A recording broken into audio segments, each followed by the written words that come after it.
I'd like to invite now our Q&A panel members to the stage to take their seats. And while they're doing that, I'd like to just introduce you to our MC of the event, who will also do a very short intro. Welcome Jennifer Williams. Jen is a Now Next Alumni member. Please make your way to the stage if you're a speaker on the panel. Thank you. And while you're getting organised, I'll just introduce Jen. So Jen is mother to Henry, partner to Josh, and Jen is a Now Next peer facilitator. Jen is also the creator, the developer of many of the NDIS programs that we've got running at Plumtree that hundreds and hundreds of families have attended, and she delivers those programs and workshops to parents in a peer environment.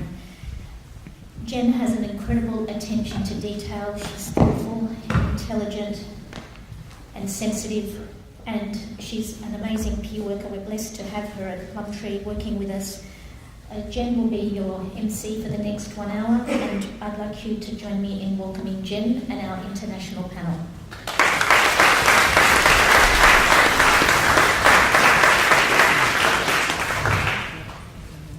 Okay, well, this time last year at our inaugural Now Next Alumni Conference, our families created the Parent Professional Statement, which was an absolutely fantastic session. There's a copy of that statement in everyone's bags, so if anyone wanted to refer to that, that's in there too. Today, our short-term alumni family goal is to create a follow-up statement which will explore more deeply how, as parents, we can lean into partnerships with professionals and be confident leaders, how we can celebrate our valued and valuable roles as experts in our children, and nurture that natural authority in other parents. Let's think some more about how we can be the most powerful agents for change and achieve the best futures for our children. So welcome to our Q&A panel. I'd like to introduce our fabulous panel members to you. They have joined us today from near and far. Some are professionals, some are parents, and some wear both hats, but they are all fabulous. I won't spend a lot of time introducing because I think we've acknowledged them at the very beginning, and also there's some fantastic additional information and biographies in the program for everyone to have a read through. But they are Jyrki Penoma, father of Marcus and Robin, and 2 other children, and the president of Inclusion Europe, and he's here from Finland. Dr. Pippa Murray, who we've heard from today in that beautiful presentation. Thank you, Pippa, that was amazing. Mother of Kim, founder of IBK Initiatives from the UK. Kathy Anthony, mother of Josh, and community engagement coordinator from Kinsight in the British Columbia from Canada. We have Hoddy Barton, father of Katoa, did I get that right? I think. And an inaugural New Zealand Now Next participant. And Trisha Benji, an occupational therapist and centre director at the Mackenzie Centre in New Zealand. And last but not least, we have Deborah Jeffries, who's the mother of Sam, and the family worker at Noah's Early Intervention Service on the New South Wales South Coast, where we recently ran the Now Next program, met Deborah and said you have to come and join us here today. So thank you to all our panel members. Please welcome, join me in welcoming them please.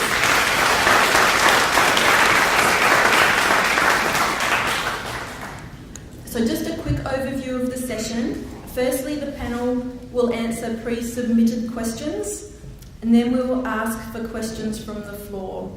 To finish, there will be a little planet in your bags. Everyone has like a little purple planet in their bags. And I'm just going to ask you at the end to complete the sentence that's on that panel. I want to thank all of our alumni who submitted questions for the Q&A panel. I'm not sure we're going to get through all of them, but we're going to give it a good go. To help our panellists answer as many questions as possible, if we could hold further questions or comments from the floor until the end of the submitted question time, that would be fantastic. The other thing I wanted to mention is with the wonderful programs, on the very back page is a reflection page. So there's an opportunity there to write down ideas I loved, best quotes, and my next steps. So if you wanted to get that page out and jot down anything, there's going to be lots of valuable tidbits, I am sure, from the session. So let's get started.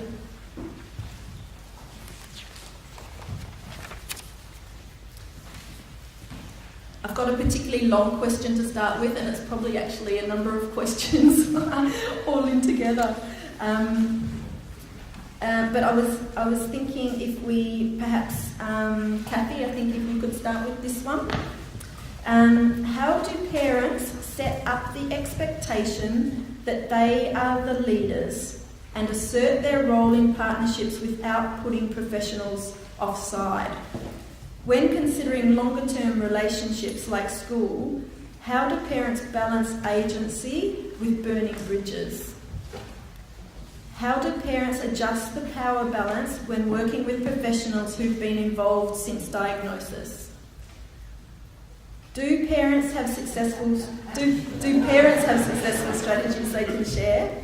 Or have you heard successful strategies from other parents that you can share with us? What strategies have worked when professionals repeatedly refuse to lean into the relationship? Well, what was the question? Is this on? Yeah. My support team, feel free to join in with me. Wow. My son is 34, so I've been on a journey a long time, and I have learned so much from other families, because from an early age that my son was, from the early part of my journey, I was blessed to join with other families. Often they were families that were one step ahead of me. So being able to have guides, those that had some learned experience to be able to assist me. Some of those families might call themselves proudly mothers from hell, but part of that, what we learned was that to be strong and to carry our responsibility, to share what we know. We are the experts of our sons and daughters. That it's about being able to do that in a way that builds relationships and builds allies, families and professionals. I think there was a time period, I remember a workshop that I did, that I looked in the first 12 years of my son's life and how many professionals had come and gone in many different roles, because my son had extensive medical and health and disability-related needs like him. And I had over 129 professionals. And that's not that they were all different, but they come and go. And so from an early age, I think knowing that the one place of building our agency and knowing our power and strength is we, as family members, are lifelong. The lifelong supports and resources of allies and advocates for our sons and daughters. And we know our sons and daughters best. Many people will come and go, and they won't have the collective understanding or knowledge.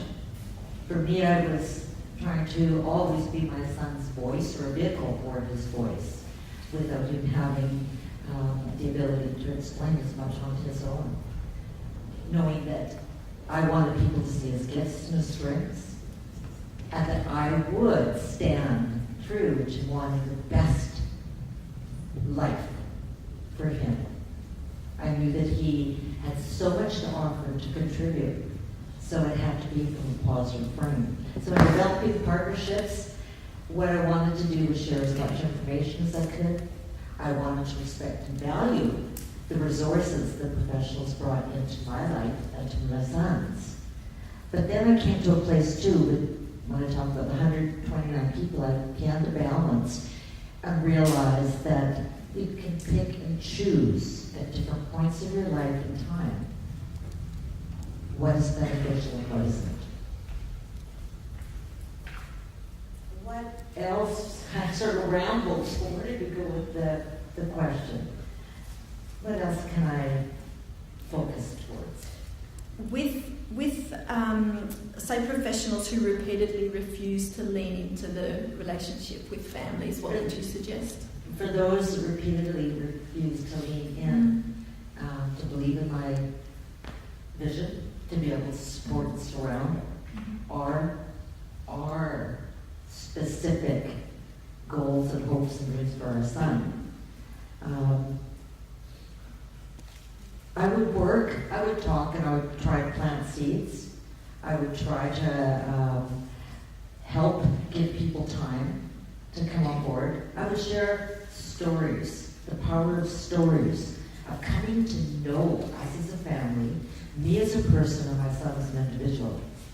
But if we could not get a place of leaning in, then there was time for us to be able to agree that we disagreed and part ways and go another direction.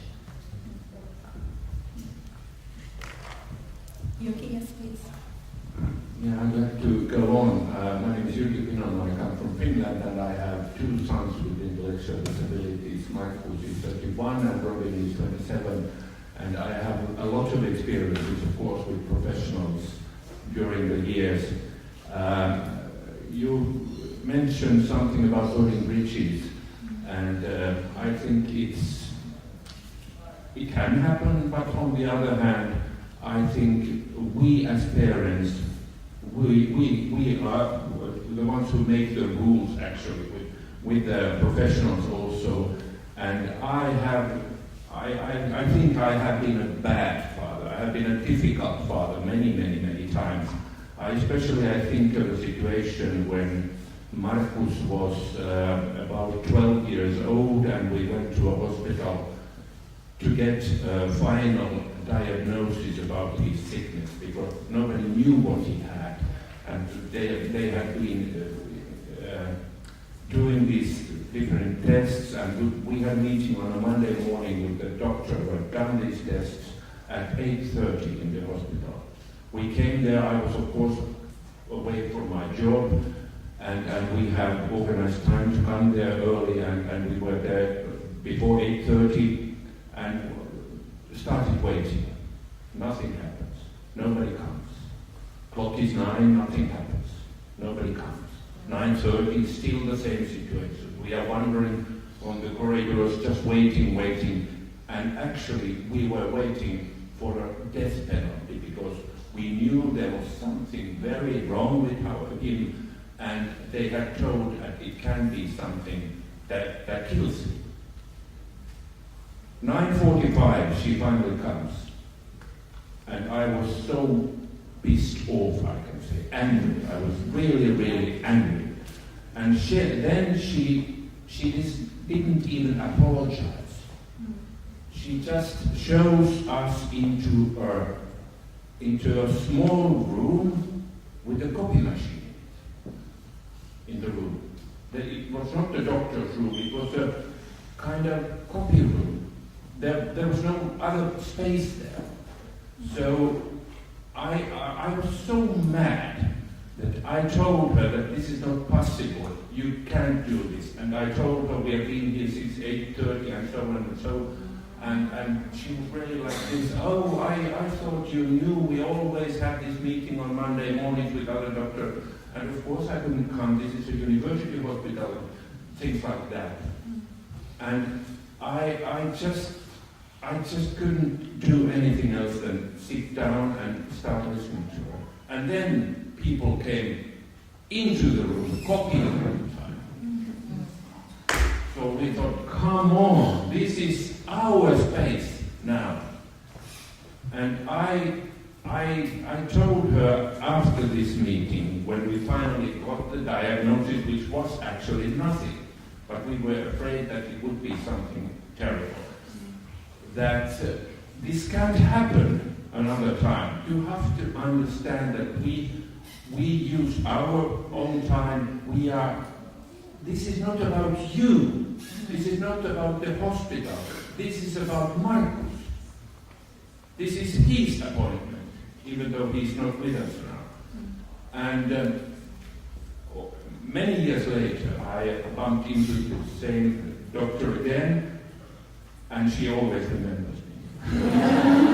She always remembers me. And as a professional also, I met her in several situations. She's always like, I'm sorry. But just to tell you that you are the boss in these situations. You don't have to go with their thoughts. You can decide yourselves. And actually, after Marcus turned 30 last year, we finally got a right diagnosis, which was GPAA1. There are only 10 people in the world with GPAA1. And Marcus and Robin are 2 of these people. There are 2 in Finland, 4 in the United States, 2 in Pakistan, and 2 in Egypt. And it's very rare genetic something, I don't even remember. But this doctor called me from her summer cottage on Friday evening after her sauna and told me this diagnosis because she thought it's so important as soon as she had got the information to call me and tell me this. So, amazing things can happen. Thank you. I think it's got the respect, like we talk about the respect with the relationship, and I think we need to respect their skills and knowledge, and they need to in turn respect us as parents, and being in that position where you're feeling, I think because they do this every day over, I don't think they realise that this is a big thing for us, being in that space. Deborah, I wonder if you had some thoughts on that one. Well, firstly, I'll just say that I was actually asking Trish, I'm actually on the right Q&A panel. I don't think I'm actually qualified to be sitting next to all these wonderful people, but I'll try my best. So, my son is 19, and he was born with Down syndrome, but he had quite a lot of medical complications to start with. And at 6 months, we were told he would never walk, he would never talk. And every time he had a seizure, it was causing brain damage. And that was from a paediatrician who believed him. We were then lucky enough to go to Noah's Inclusion Services, which is early intervention, not dissimilar to wonderful Plumtree, down on the south coast. And for the first time in 6 months, that was the first time our child was celebrated. People were excited to see him. They didn't say, I'm so sorry, it must be so hard. And it was a bit rotten to start with, and I didn't really celebrate my child either because nobody else did.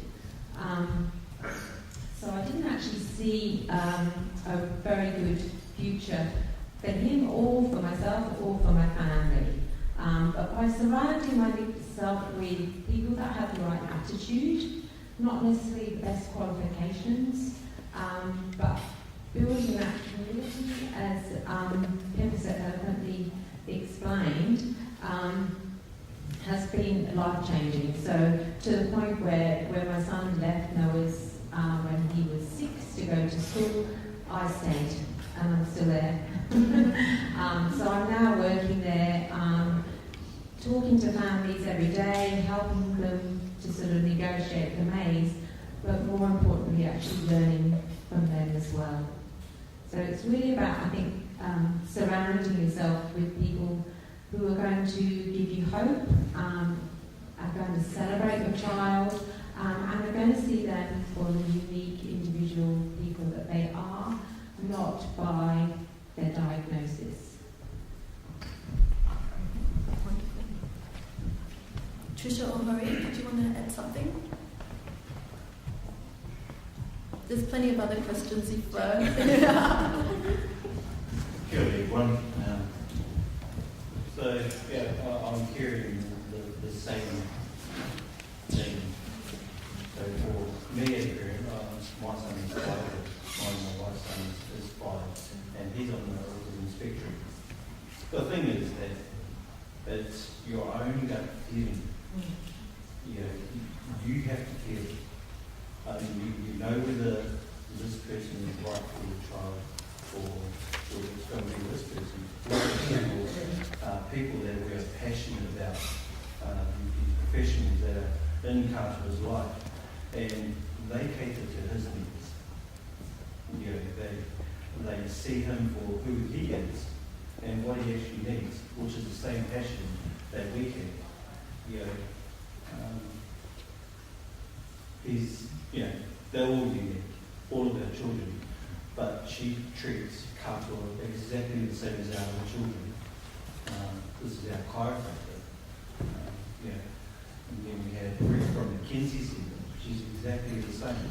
They have a passion for our children, which, for us, igniting that spirit, in our own children, and keeping that flame going and exciting them in life, which is our passion as well.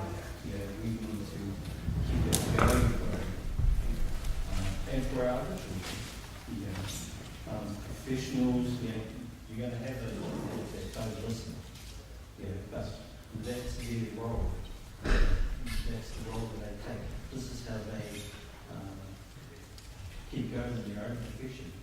You can either listen to them, or you can just push them aside a little bit, but take on board what they've said as well.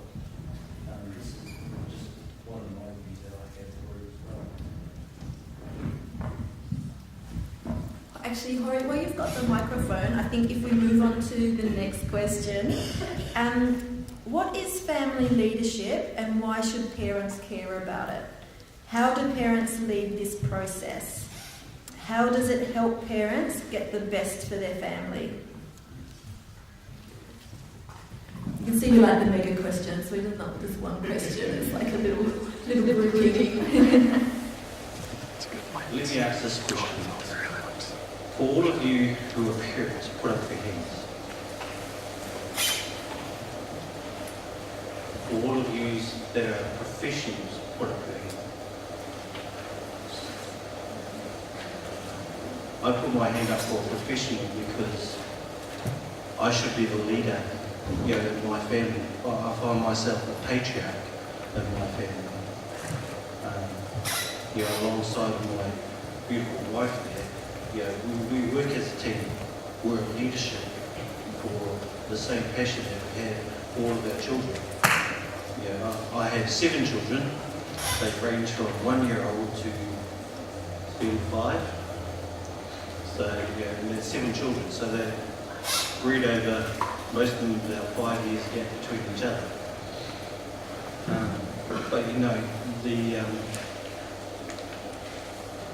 We're all parents, and if you looked around, we all put our hand up as parents. And then you see those others that put their hand up as professionals. They're also parents. So we're here looking at each other, working together to find that common goal or that same purpose, to empower our own children, to get ahead of life. I don't have any degree. I was a high school dropout. I sort of finished school when I was 13. I only went for my lunch after that. But basically, I find myself a professional with Carter. He's teaching me to become a person that I never thought I would. A passionate person, and to be a part of this Now Next program to empower other people, to strive to be the best that you can. I'm here because there is that goal that I want him to fit in.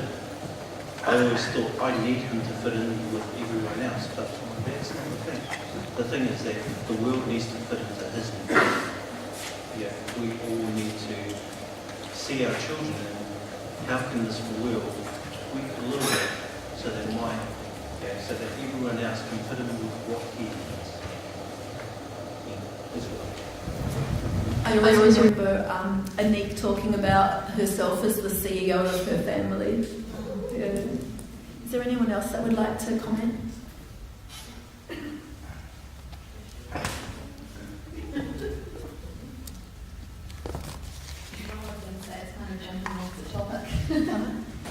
I just wanted to, I wanted to sort of, I'm sort of sitting up here with the hat of the professional sort of thing to give a bit of a different view.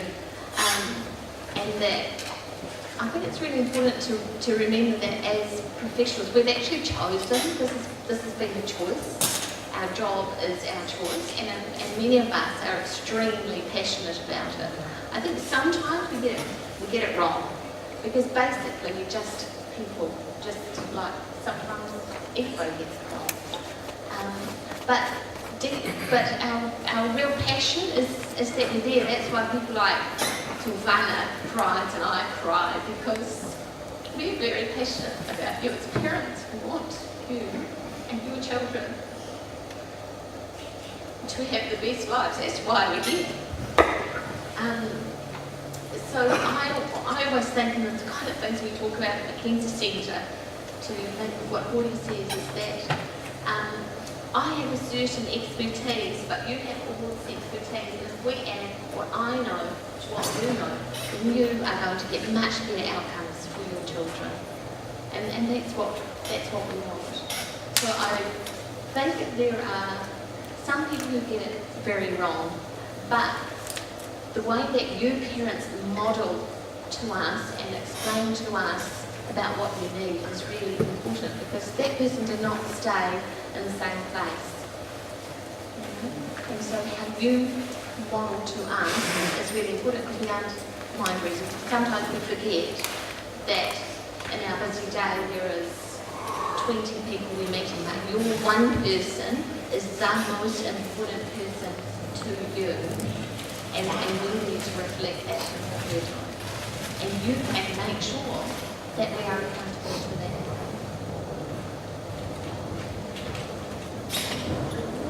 I think I just wanted to add, it's really I think when my son started school, I just expected the teachers to know what to do. But we talked about being the experts of our children. It's really good to build that working relationship with the experts who are experts in their field, so that you feel comfortable to, and certainly in a therapy situation, you want to get as much information from those professionals as you possibly can, and ask those questions. What are you doing? Why are you doing it? When can I do this? What are we aiming for? Having that comfortable relationship, but also building that relationship by people will always do more if they feel appreciated. So effectively you're on the same team, you both want the same goal for the child, but if you're appreciating what they're actually doing, they're going to do more. And I know families, I talk to families every day about this, saying, I'm going up to the school, and they get their finger out.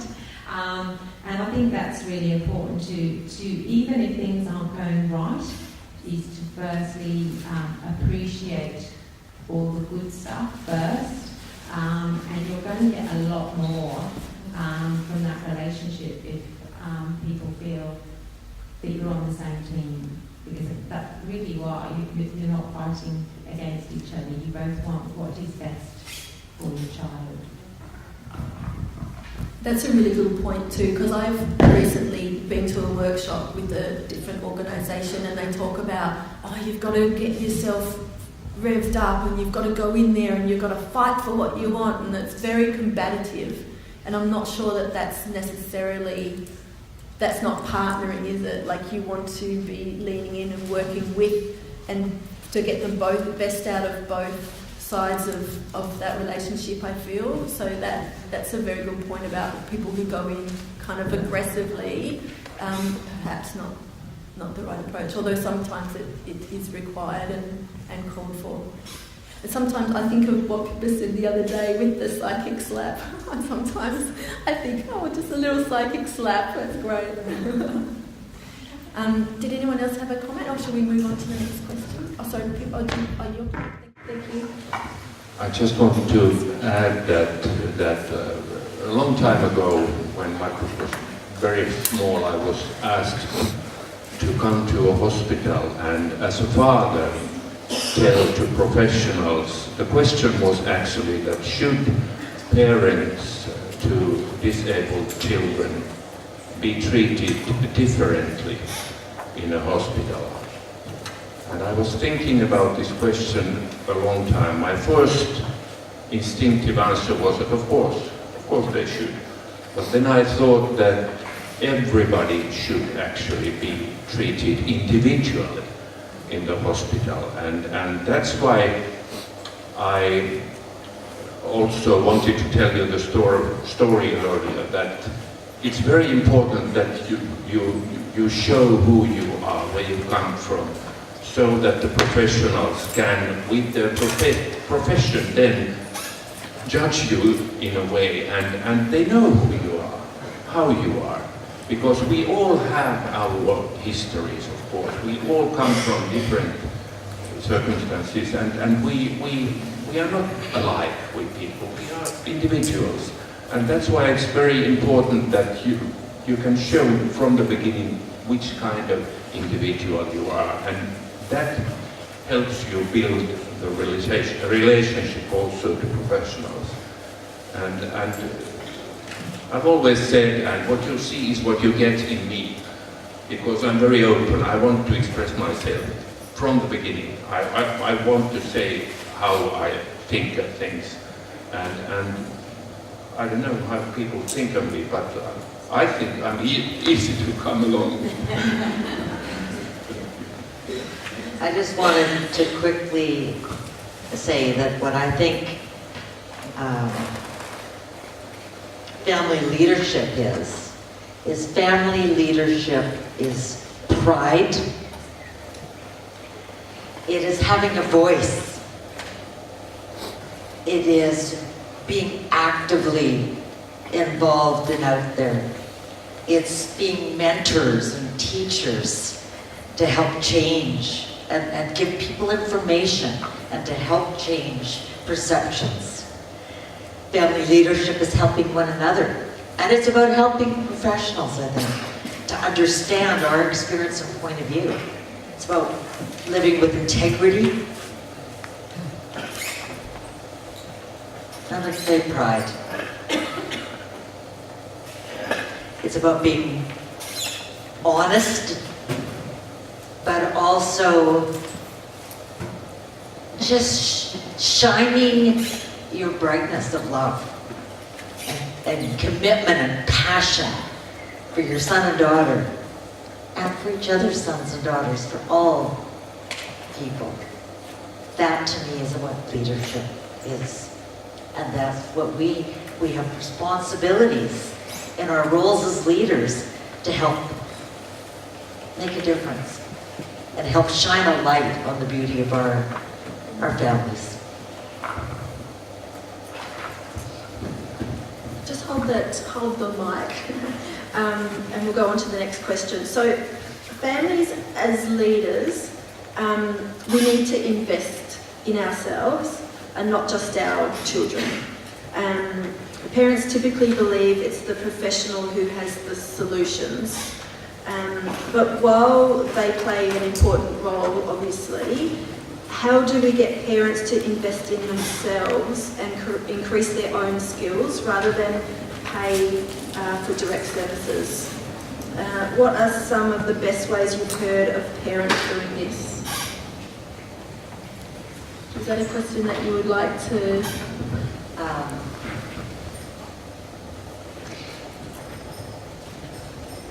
You know, one of the things I think about and sort of always had in my thoughts is that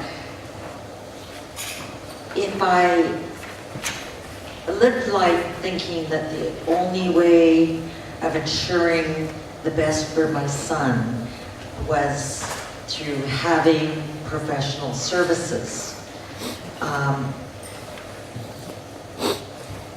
that in a sense I was putting myself in a place of vulnerability and him.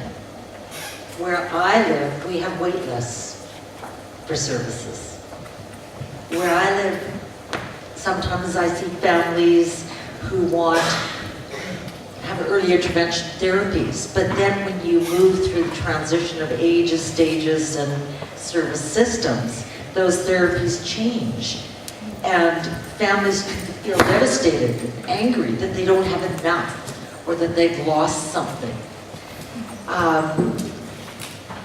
For me to have, and what I also learned is for a good life is not just about services and systems, especially when your son and daughter get older. And I think what Pippa so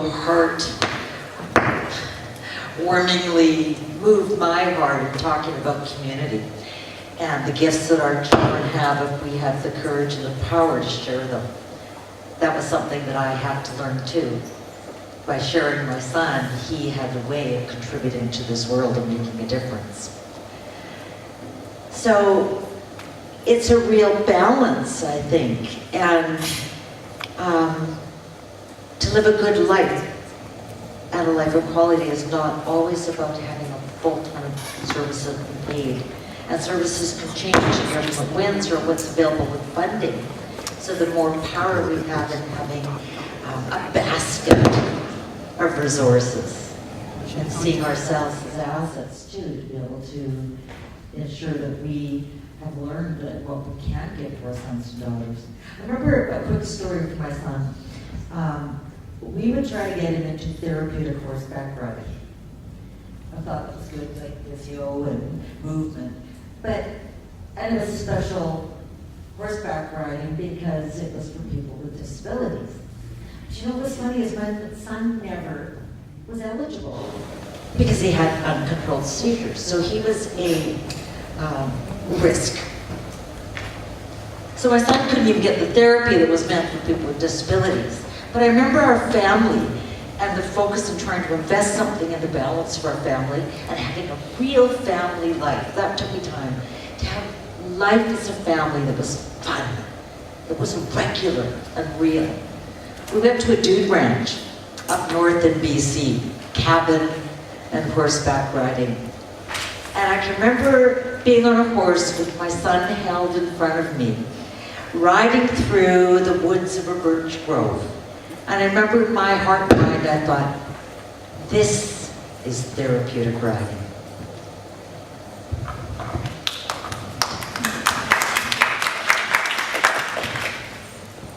Can you just remind me of the question?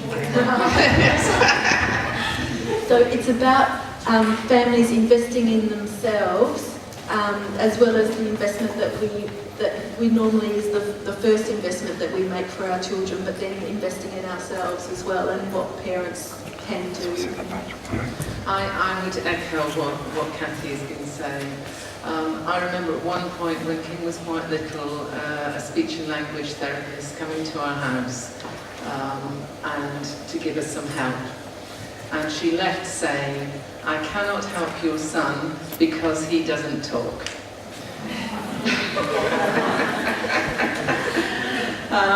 So, that was no good to us at all. But, speech and language therapy, a bit like Kathy, riding in the woods with her son, it's talking to, being talked to, helping with feeding.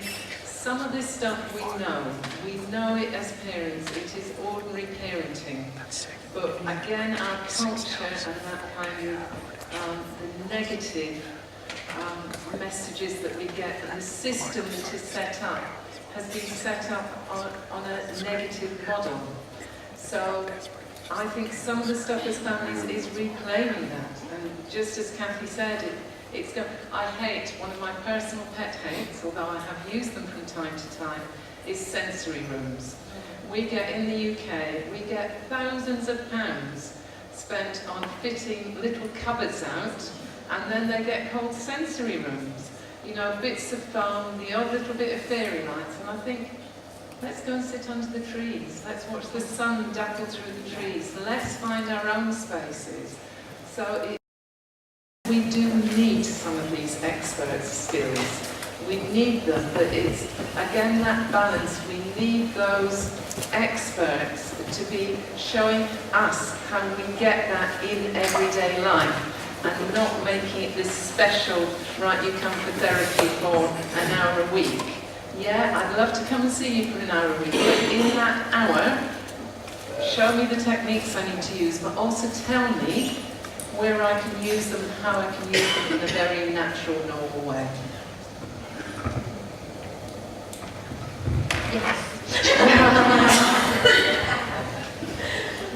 I think Tricia might have had some words of wisdom on this one. And I think that was just said what I was going to say. Really, as interventionists, people working with you, that is our role. Really, is to intentionally invest in you as parents, and that was one of the reasons that the Mackenzie Centre became involved with Now Next program. I'm not a parent of a child with a disability, so I'm not going to be facilitating these courses. But our team at Mackenzie Centre, we need to intentionally invest in parents so that we're enablers, that we as professionals don't put up barriers. So I think those are really key things. So we have a multi-sensory room at Mackenzie Centre. We don't use it we use it as a space that children and families might like to enjoy, because no one's going to have a multi-sensory room at home. So it's like, what are the things that your child is enjoying and learning from while they're in this environment? And then how can you include that into the daily routines that you've got at home? So that's one of the important things that our staff work on, is what natural daily routines do you use at home that some of the experiences at Mackenzie Centre can facilitate for you. So I think that's what I'd like to say. I think it's important. I remember at last year's conference, we had a dad talking about, we were talking about informal supports and, you know, what families can do themselves. And he told the story about going to the beach as a family and walking along the sand and climbing and scrambling over rocks, and how that was the best time spent. It was free. It was like there was a physio component, but they also were creating a family memory as well. And I've always remembered that story. Yeah. So as you were saying, it's about creating memories as well. Investing in yourself. Me and my wife, we are totally different. Yeah, she likes quiet. She likes peacefulness. I'm out there. I'll go rock climbing. I'll go to the beach. I'll do whatever. My wife won't come. But that's a good thing for our children, because they get both extremes. You know, I'll take them to the loudest place that I can. Yeah, because I love it. I love being with people. I love interacting.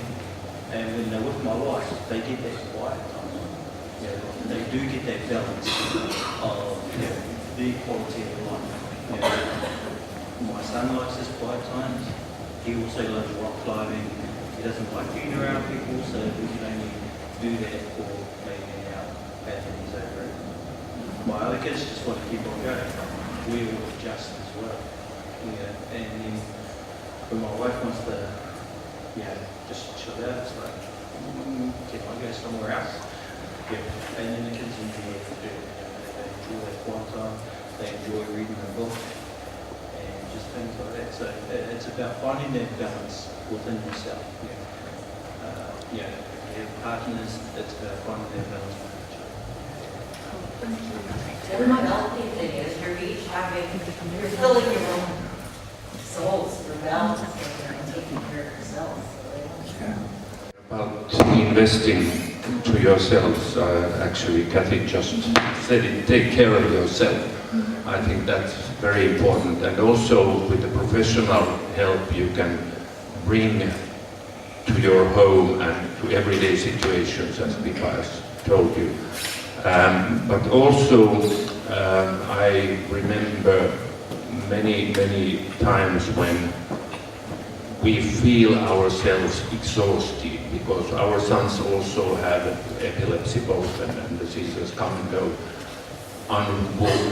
they don't warn about coming, and you sometimes just feel exhausted and you need time of your own. It's not shame to send your child to somebody else or respite care or something like that. I think it can save also your family. And I can also say that spending time together with the whole family is very important. And I felt very much the same as people was talking about her, how proud you are about your daughter today. I am so proud of my healthy children also, because they have grown up with these two disabled brothers, but they have grown to wonderful adults nowadays. We must have done something right also, even though I often think that our life has been very hard, but they don't feel that way, and that way I can be proud of them also. Thank you. I think it's one of the great lessons of Now and Next is that it's about the child, but it's also about your family, and it's also about looking after yourself. And I know before Now and Next, I was purely had my blinkers on with Henry, but we're a much better family unit when you take that balanced approach. So thank you so much, everybody. I'll open out to the floor if anyone has questions that they would like to ask the panel. Any burning questions? Oh, and Nick's got a burning question. I only have one mic. The first point that we talked about is can we always create a partnership with a professional? Sometimes we find that we can, sometimes we can't. I've just been thinking about it since last year when we came up with the parent professional statement. I just wondered if somebody connects to the idea that maybe we should look at it as a sort of a continuum with a tipping point. That we try, explain, share, and then at some point we have to decide not this professional and move on. Maybe if we look at it this way, we can it also gives us some sort of action point. Just wanted to open that to the floor. I think if anyone connects to that. My daughter has autism, and our therapists have been amazing. I think they get it and they understand it, of course. So there's no explanation needed there, and they understand 100%. But the daycares and the schools, I think, are the hardest ones to get that across. And I've been in that situation. My daughter's 4.5, and she's starting school next year. We're on to our 3rd daycare this year. It's not ideal, but the first 2, a preschool and then a daycare, just weren't the right fit. We tried so hard and we tried so many times, but there was a point where we said, this isn't working out. Our daughter was in tears every day, and we made that decision. But before that 3rd daycare, we made a point to make sure we looked at what went wrong the first 2 times and said, this is where we're going to be for the next 6 months, good or bad, generally. So I agree with that sentiment that you do all you can, but if you get to the point where it's just not working, then it's okay to sort of go on to that next thing. Hi everyone. I don't have a child with a disability either. I've got 3 children adopted from overseas, and I suppose I had a question in my head about partnering with your school. I have 2 children in primary school at the moment, and it's not that easy to sever a relationship with your school when it impacts on the rest of your children. And it's such a long relationship that you have with your school, and I was just wondering if anyone had any suggestions on how you can manage a relationship that perhaps you can't sever, burning bridges, as the term was used earlier, just how to navigate that. If you don't perhaps get the responses that you need, I don't want it to impact. I have one child who has struggles in life, and it impacts his older brother quite significantly, and moving schools is just, from where I stand, not really an option. So I was just curious about that.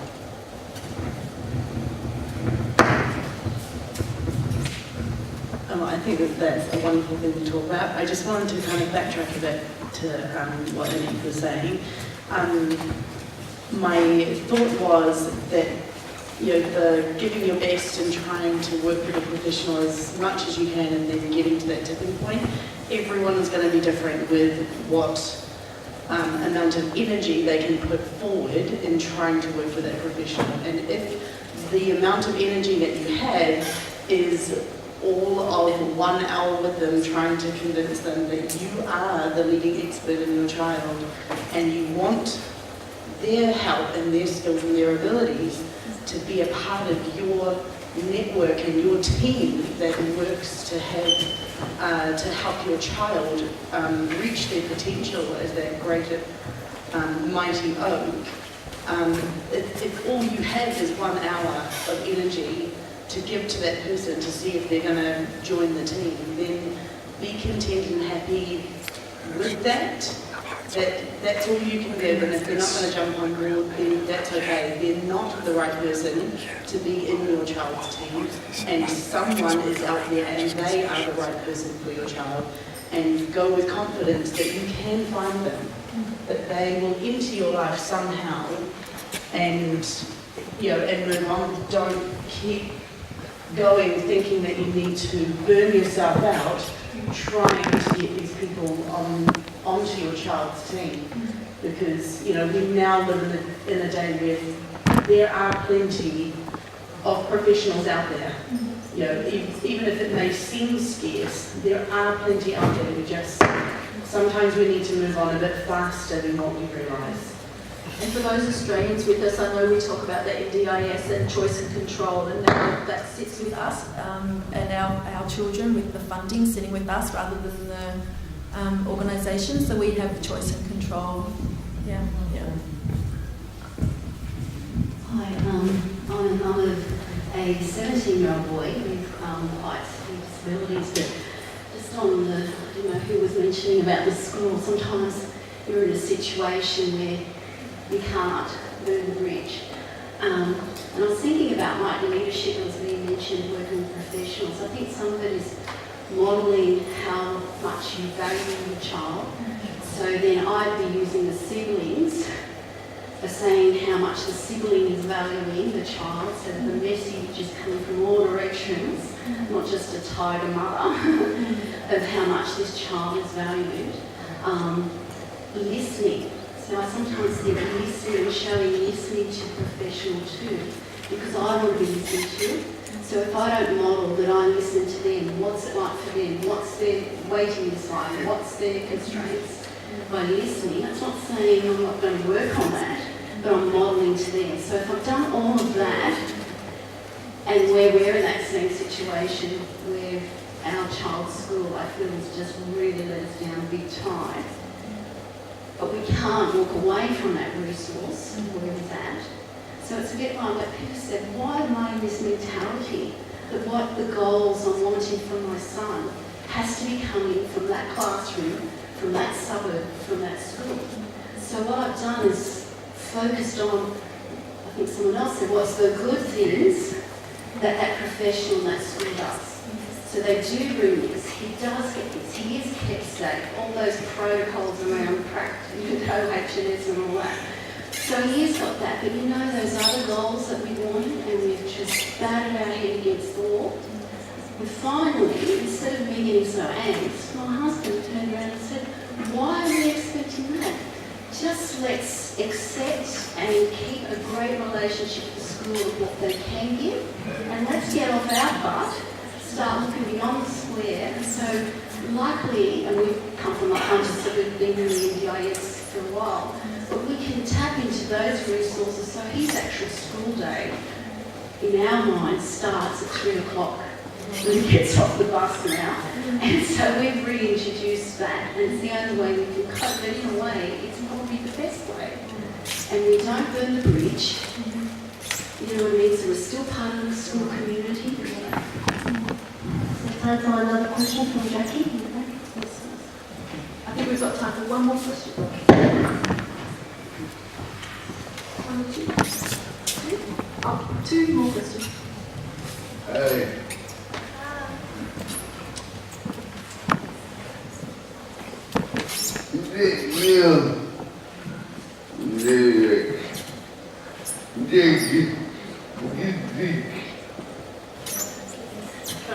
Hi all, my name is Jackie.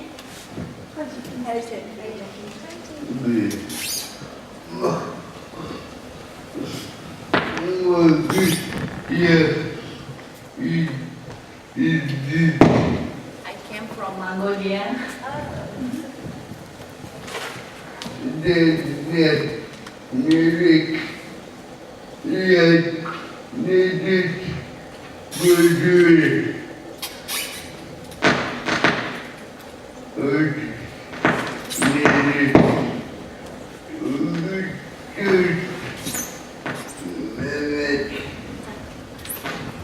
How do you find friends for your children? It's very important to socialize for me. So it's very important for your kids too. So how do you find friends for them?